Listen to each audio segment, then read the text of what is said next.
Když se mě někdo zeptá, hej, Edis, který tým je fakt v prd, tak já vím, co odpovím. Chelsea. A i když řešení by mohlo vypadat jednoduše, tak to tak není, protože Chelsea se musí rozhodnout, koho prodat a koho naopak koupit. Postavit tým je úkol pro toho nejlepšího. A proto si ji teď postavíme my. OK, tak jdem na to. První verze. Viděl bych to 4-2-3-1. S tím, že Sanchez je mimo, ten je mimo.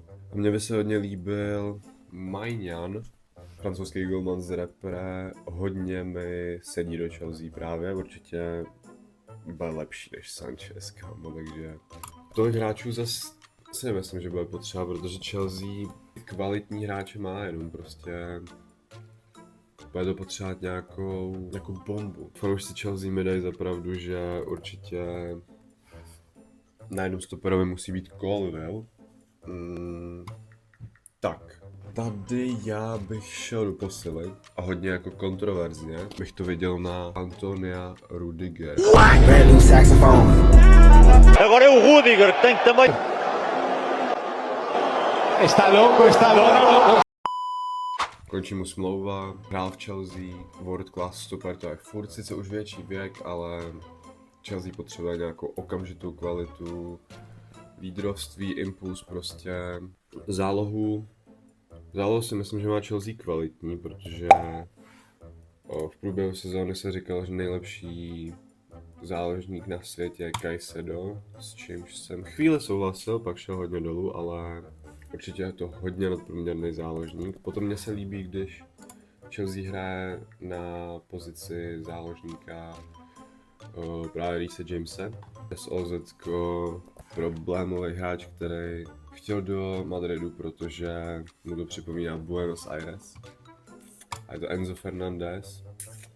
A teď nedokážu se rozhodnout, protože buď by to byla jasná odpověď Cole Palmer, který byl výborný, já jsem ho miloval prostě, ale co si budem, fakt jako šel hodně dolů.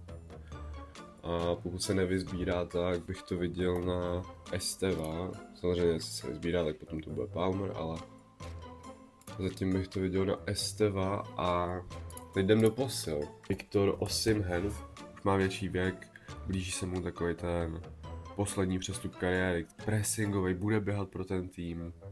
Na co se hodně zapomíná podle mě, tak prostě potřebuješ v tom týmu mít takový ty hráče, který mají tu auru.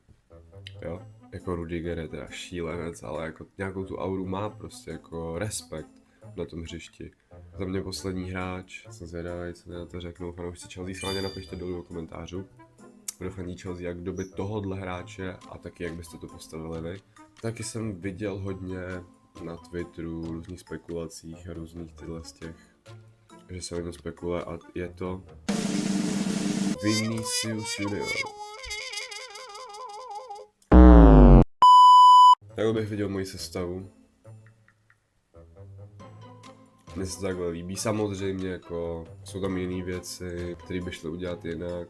Vinicius bude drahej, Osimhen bude drahej. Schválně mi napište, jak se vám líbí tato sestava. Tohle je za mě tam méně reálná sestava. Sestava číslo 2 bude postavená podle toho, že do Chelsea právě zamířil jako trenér Xabi Alonso 3-4-3 a v tom případě Sanchez musí přejít za mě. Jsou 3 varianty. Nejvíc reálná si opravdu myslím, že Mike Maignan. Fakt mi sedí do té Chelsea. Druhá varianta je za mě taky reálná, ale míň. Napojení Chelsea Brighton už funguje nějakou dobu. Bart Verbruggen. Chelsea už má jednoho výborného golmana, který ho by stačilo stáhnout z hostování. To je Mike Penders ze Štrasburku. Víc je výborný.